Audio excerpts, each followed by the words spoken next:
Nosso próximo palestrante é o Dr. Marcelo Ricardo Dias. Ele é Head Coach, doutor em Ciência do Desporto, mestre em Ciência da Motricidade Humana, tem especialização em Fisiologia do Exercício e Avaliação Morfofuncional, especialização em Musculação, graduação em Educação Física e Desportos pela UFJF e é Coach Level 2 do CrossFit. O tema da aula do Dr. Marcelo vai ser o risco de lesões em CrossFit. Pessoal, tudo bem? Vamos ter essa meta aí de uma conversa científica sobre risco de lesões no CrossFit. Gostaria de agradecer a organização do evento, ao convite ilustre de compartilhar com vocês um pouquinho sobre essa relação do treinamento com as lesões, e principalmente voltada para uma modalidade que relativamente é nova no nosso meio, que é o cross-training, de uma forma geral, e aqui especificamente vamos falar de CrossFit, tá?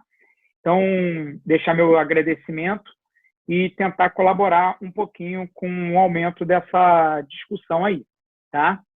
Então, o risco de lesões no CrossFit, ele começou a ficar em voga, vamos dizer assim, em cima da questão que algumas pessoas iniciaram conversas, observações, do aumento de procura a médicos, ortopedistas, fisioterapeutas, em relação à modalidade, que não era comum, como ela começou a ter uma característica de treinamento funcional e um treinamento que a gente começou a prescrever em pouco tempo, alguns anos atrás, então começou a alertar a comunidade científica em relação a por que essas pessoas estão procurando o atendimento médico, ou então se queixando de dores.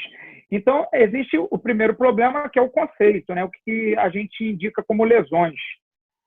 Se é simplesmente uma dor, se é algo diagnosticado, se foi examinado, se, na verdade, teve um parecer médico, fisioterápico ou simplesmente de percepção subjetiva. Então, a gente precisa alinhar um pouquinho em relação aos conceitos. Estudos atuais, eles estão exatamente começando a levantar essas questões.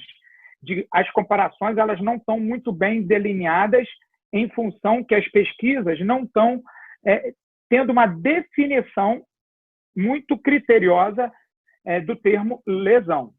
Então, a gente tem que começar a investigar isso, tá? Então, a primeira coisa que eu gostaria de falar é em relação a essa pessoa que está aqui na frente, que esse é um grande campeão, Matt Fraser, que em 99 ele começou com levantamento olímpico, e ele tinha 12 anos, isso lá na Califórnia. E ele teve uma lesão em 2009, com 22 anos, na L5, na qual ele ficou quase um ano parado, e quando ele voltou, ele não quis mais voltar para o levantamento olímpico em função dessa lesão, e ele começou o CrossFit. Foi a partir daí que ele se encontrou, e mesmo com aquela lesão de L5, em 2014 e 2015, no maior campeonato de CrossFit do mundo, ele ficou em segundo lugar. Ou seja, ele começou a ser um destaque, trabalhando todos os movimentos complexos, específicos em relação à carga, movimentos ginásticos. E em 2016 para frente, até o último ano, ele ganhou. Hoje ele é um dos maiores campeões que a gente tem no CrossFit. Ou seja, essa introdução é para a gente começar a perceber que talvez tenha alguma característica aí de componente estrutural, individual, podemos dizer até genético. Então, esse organograma, ele explica muito bem o que eu estou falando.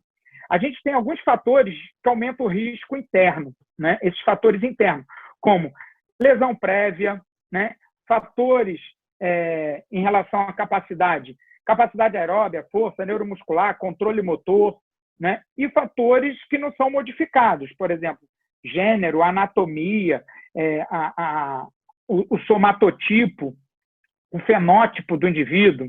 Isso leva o indivíduo a ter uma predisposição, maior ou menor.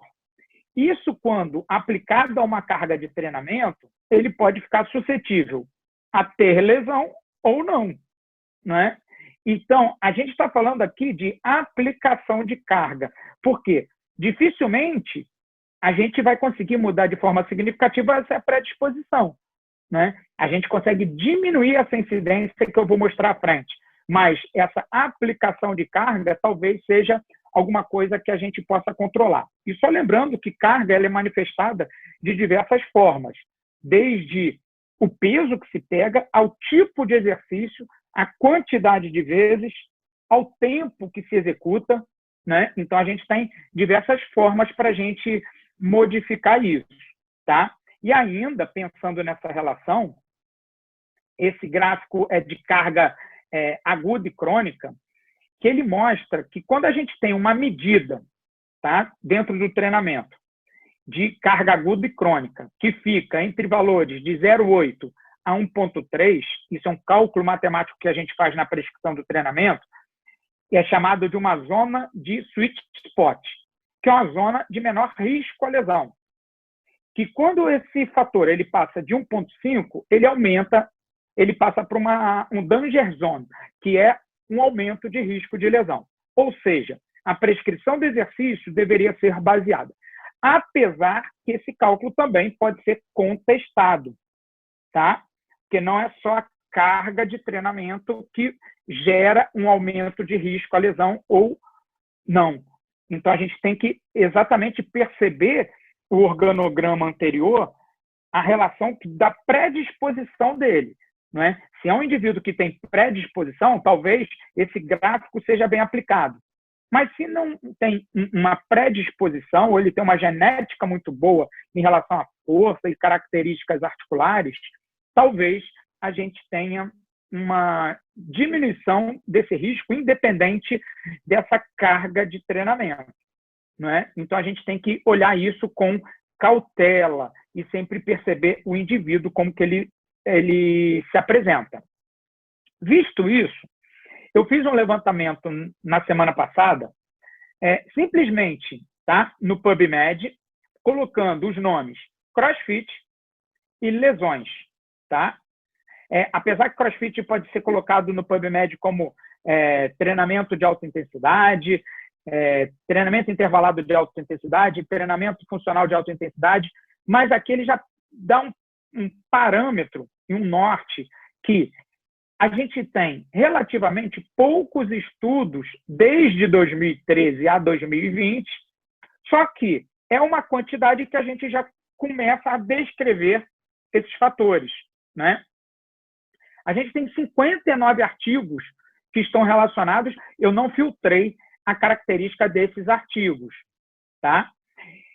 E a partir do momento que eu filtro esses artigos, eu começo a ver o quê? A incidência de lesões, e mostra que a incidência de lesões em todos esses estudos, ele está mostrando incidência para homens e para mulheres, tá? E esse número ele não fica elevado, essa barrinha aqui já indica que o número é menor do que a metade. Então, por exemplo, eu peguei somente os estudos mais novos, os estudos de 2020. Esse estudo é um estudo publicado recentemente que apresentou somente 11% de incidência de lesões, de novas lesões, tá? Com a prática do CrossFit. Outros estudos de 2020 apresentaram valores similares ou um pouquinho maiores, mas que não ultrapassaram 38%. Ou seja, todos os outros estudos estão dentro desse parâmetro, tá? Que ficam de 11% a 38% de incidência de lesões. Posso adiantar que é uma incidência basicamente igual a de outras atividades, tá? De forma mais específica, a gente pode analisar essas lesões através de taxa de lesão por cada 1.000 horas de treinamento. Então, ele te dá um número, se o cara treinar 1.000 horas, quantas lesões ele tem a probabilidade de ter, né? Os menores valores foram encontrados abaixo de até 1,3 nesse caso aqui, tá? Em alguns estudos. Tá?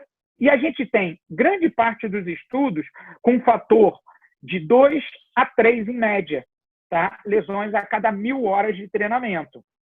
E ainda temos outros estudos que apontam valores maiores, mas isso foi encontrado somente nesses 3 estudos aqui. Ou seja, grande parte desses estudos, eles indicam fatores de 2 a 3 lesões a cada 1.000 horas, que é um número relativamente baixo, tá? Aí a gente pode se perguntar aqui, por que essa diferença de 0,2 a 18,9? Porque isso é uma diferença significativa. Os estudos têm mostrado que, exatamente como eu iniciei a discussão hoje, é que está em relação ao conceito da lesão. Então, esse estudo do Siles, de 2020, ele colocou qualquer tipo de dor, né? E esse estudo do Feito, que é um grande pesquisador da área, ele botou incidência comprovada de dor, de lesão, né? Algum tipo de lesão articular ou muscular. Eu, de forma não formal, eu eliminei os menores valores, valores abaixo de 1, e eliminei os valores muito altos, esse de 18 aqui, e fiz uma média. Essa média, ela bateu quando eu comparei com toda a literatura em relação a outras atividades, outros esportes. Então, vocês observem aqui que o CrossFit, ele tem, em média, né, um número de 3 lesões a cada 1.000 horas de treinamento, quando eu comparo todos aqueles artigos, tirando o extremo maior e o extremo menor, né? E isso é um valor muito próximo tanto da ginástica quanto da corrida, que são atividades próximas e de mesmo objetivo dos praticantes, né? As pessoas praticam corrida, praticam ginástica, além da musculação, que é um valor abaixo de 2 lesões a cada 1.000 horas. Ou seja, parece que essa incidência de lesões ela não é tão alta assim quanto a gente imagina, mas é uma incidência que realmente acontece parecida a outros tipos de atividades e tipos de esporte. E, mais especificamente, esses estudos mostram que a maior parte dessas lesões acontece na região do ombro e da coluna, principalmente do ombro, com maior percentual de incidência. Tá? É aí que talvez esteja a maior importância de se estudar essa relação do risco de lesões no cross-training, no crossfit. Tá? Por quê? Dependendo da predisposição e do objetivo do indivíduo, ele vai praticar atividade. Mas a gente pode praticar atividade com um pouco mais de segurança, principalmente nas regiões mais acometidas aí nesses indivíduos, né? Isso é uma questão muito comum, ombro e coluna, principalmente eu estou falando de coluna lombar, a parte mais baixa da coluna. E aí, alguns estudos começaram a verificar. A gente teve 2 lados de informação do propósito que essas lesões poderiam acontecer em relação à característica do indivíduo. Esse estudo do Teixeira de 2020, ele está mostrando, que está sinalizado em amarelo aqui, que o tempo de prática, o indivíduo, quando ele tem um tempo maior, ele teve um ajuste, tá, de incidência de lesões maior do que quem tinha menor tempo. Só que isso não era uma explicação muito plausível, simplesmente só com o tempo de prática. O que eles fizeram foi uma relação também com o nível desses indivíduos que tinham tempo de prática, né, a maior do que 2 anos. E eles perceberam que a incidência ela aumentava porque eles eram competidores em nível nacional, ou seja, eram pessoas muito avançadas que treinavam para campeonatos e para melhor performance. Ou seja, a gente sabe que nem sempre o esporte de alto rendimento eles têm sinônimo de saúde, porque o esporte de alto rendimento ele passa por algumas características corporais para que se atinja uma performance. Por exemplo, treinar com dor, não é? Então, atletas de alto rendimento eles continuam treinando com dor porque eles têm a competição. Ou seja, esses indivíduos eles têm uma carga de treino muito mais elevada do que os nossos alunos normalmente. Então, acredita-se que não acontece com todos os indivíduos com maior tempo de prática, né? Foi o que, nesse estudo do FEITO, tá? Que foi um grande estudo que durou 4 anos, ele verificou que em praticantes de cross-training, simplesmente, não atletas, a maior incidência aconteceu em quem fazia menos treinos na semana, ou seja, quem tinha menos técnica, quem aprendia menos. E o tempo de experiência bateu com isso, que era quem tinha menor experiência no treinamento de CrossFit. Então, a gente sabe que o indivíduo praticante que entra num box de CrossFit, né, numa academia de treinamento funcional, o período inicial ele é fundamental no controle dessas lesões. Por quê? Porque ele fica acometido a sobrecargas, tanto articulares quanto musculares do treinamento, né? Sem falar da carga de treinamento, mais do que o indivíduo que está mais preparado, que tem uma capacidade articular, uma capacidade de fortalecimento muito maior da articulação e do músculo, não é? E essas questões elas foram observadas quando a gente viu o tipo de exercício que poderia acometer esse tipo de lesão nesses indivíduos, principalmente menos experientes, né? E a gente viu que o que está de azul aqui é o levantamento olímpico e o que está de vermelho são os movimentos ginásticos, tá? O levantamento olímpico que pega carga externa, né? Pesos, barra, anilhas, e o movimento ginástico são os movimentos simplesmente com peso do corpo, tá? Esses dois estudos eles chegaram à mesma conclusão, que os maiores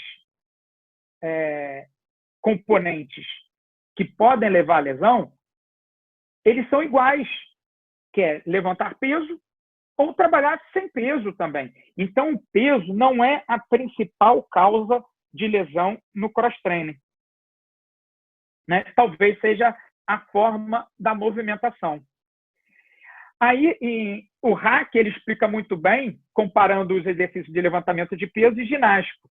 E ele viu que posição de extremo risco no levantamento olímpico, nos exercícios de levantamento de peso, são flexão de ombros, então é uma posição fundamental no levantamento de peso, abdução dos ombros também, levantar o peso acima da cabeça, realiza uma abdução dos ombros, e ainda com rotação interna dos ombros, que é a posição inicial do levantamento de peso. Então, se eu mostrar aqui uma posição, aqui eu tenho 2 indivíduos, né, que estão com peso acima da cabeça, que a gente chama posição de overhead, que eles têm diferente capacidade. Ó, essa menina ela tem um alinhamento com o tornozelo muito bem, né? Possivelmente ela não tem problemas de encurtamento, e esse rapaz ele tem um problema possivelmente de posterior, né, e isquiotibiais de encurtamento, que faz ele inclinar o tronco para frente e sobrecarregar uma flexão do ombro. Talvez esse seja uma gravidade aí para esse indivíduo. Enquanto nos movimentos ginásticos, além, né, dessa flexão e rotação interna, a gente tem o quê? O trabalho baseado no peso corporal. Então, qualquer indivíduo ele tem que trabalhar o peso corporal dele. Se o cara tem 100 quilos, ele trabalha o peso de 100 quilos. Se ele tem 70, o peso de 70, e não tem como a gente diminuir simplesmente com peso corporal, né? Além disso, a gente trabalha uma força explosiva muito grande, que a gente não diminui a velocidade de movimento, né? Pensando nos ginastas, esse estudo da Heinz, esse estudo é de 2019, recente, foi interessante que ela descobriu que ginásticas, mulheres, elas tinham uma incidência maior de lesão por hiperlaxia articular, ou seja, uma excessa elasticidade, né, nas articulações. Essa elasticidade ela gerava o quê? Uma instabilidade muito grande. Então, ele deixava de ser um movimento seguro, tá? Então, o equilíbrio é importante. A gente sempre acha muito legal. A pessoa tem muita elasticidade, tem flexibilidade, tem mobilidade. Só que, em excesso, ele deixa de ter uma tensão necessária para a segurança articular, né? Um exemplo que a gente tem é o movimento de pull-up, que é a puxada na barra. Aqui é o movimento com o indivíduo pendurado, que só gera uma tração na articulação, enquanto existe o movimento que a gente chama de keeping pull-up, que é o balanço, que leva a um aumento nessa flexão do ombro, podendo gerar um slap aqui da cabeça longa do bíceps, né? Então, esses movimentos, eles são os movimentos que exatamente podem acometer a um desgaste e uma lesão maior aí. Voltando àquele slide anterior daquele fluxograma, fatores de risco interno geram uma predisposição, somados a fatores externos, que é o treinamento, o indivíduo fica mais suscetível à lesão ou não. Basta que a gente controle o volume de carga de treinamento desses fatores externos. Então, uma programação de treino bem ajustada, pensando em dias fracos, dias fortes, dias de exercício que levam a uma sobrecarga maior e outra uma sobrecarga maior, é necessário se realizar essa programação de treino, né? E é importante a gente falar uma coisa. A gente sempre fala que trabalhar flexibilidade vai melhorar a diminuição da incidência de lesões, né? Esse estudo que foi feito com jogadores de futebol, né, em relação à flexibilidade posterior, ele fez uma explanação muito interessante que ele amplificou os resultados. Ele viu a flexibilidade versus o risco de lesões. E ele botou uma interrogação, porque ele encontrou estudos que falavam que era perigoso, que não adiantava, desculpa, e estudos que adiantava. Ou seja, não está muito claro na literatura que treinar flexibilidade diminui o risco de lesões. Porém, o que foi encontrado é que o que está claro na literatura é que os fatores de risco, principalmente em todos os estudos, estão relacionados a menor amplitude, né, articular. Então, essa amplitude de movimento ela é interessante, só que a gente está falando de movimento dinâmico e não simplesmente estático. E uma maior rigidez muscular é um perigo, né? Mas isso está relacionado à flexibilidade. Não exatamente. Talvez a mobilidade, né? Que a gente tem que perceber o indivíduo em movimento e não somente no movimento na posição estática, tá? E eles concluíram que deve-se incentivar, desde os estágios iniciais, programas de conscientização preventiva compensatória e neuromuscular para o controle motor, forças e extensibilidade, testes de amplitude, né, de forma ativa, então realizar testes periódicos de 3 em 3 meses, 4 em 4, 6 em 6, enfim, aí vai ser o protocolo de cada centro de treinamento, e que o treinamento de força é fundamental para o fortalecimento articular. Trabalhar força muscular é interessante para aquela articulação ela ficar mais preparada, tá? Então, aliado a isso, precisa-se de um técnico experiente, que foi mostrado nesse estudo de 2014, que quem era supervisionado por um profissional, né, específico em treinamento de CrossFit, ele tinha menor incidência de lesões. E o que é interessante que esse indivíduo ele não foi simplesmente relatado como um profissional de CrossFit, mas sim um profissional de CrossFit especializado no treinamento funcional, especializado no treinamento olímpico e especializado no treinamento de movimentos ginásticos. Então, buscar um local que seja mais seguro é buscar um local que seja credenciado, que tenha profissionais formados, que tenha especialização na área do trabalho e não simplesmente numa área generalizada, né? Resumindo, o que fica de entendimento dessa breve palestra é que o tempo de prática ele é fundamental, a gente deve tomar um cuidado no período inicial da prescrição para os indivíduos que estão entrando no centro de treinamento, né? Além disso, a carga de trabalho é um fator relacionado a esse tempo de prática, ela só pode ser aumentada mediante uma comprovação e um aceite, o feeling do profissional que aquele indivíduo ele tem uma predisposição para aumentar a carga de trabalho. E, por fim, deve ser feita uma progressão individual em qualquer tipo de treino, inclusive nos treinos de CrossFit, que é um treinamento que a gente trabalha de forma coletiva, né? Mas a progressão ela deve ser individualizada, tá? Gostaria de agradecer essa oportunidade nesse breve levantamento que a gente fica ansioso em saber mais, né?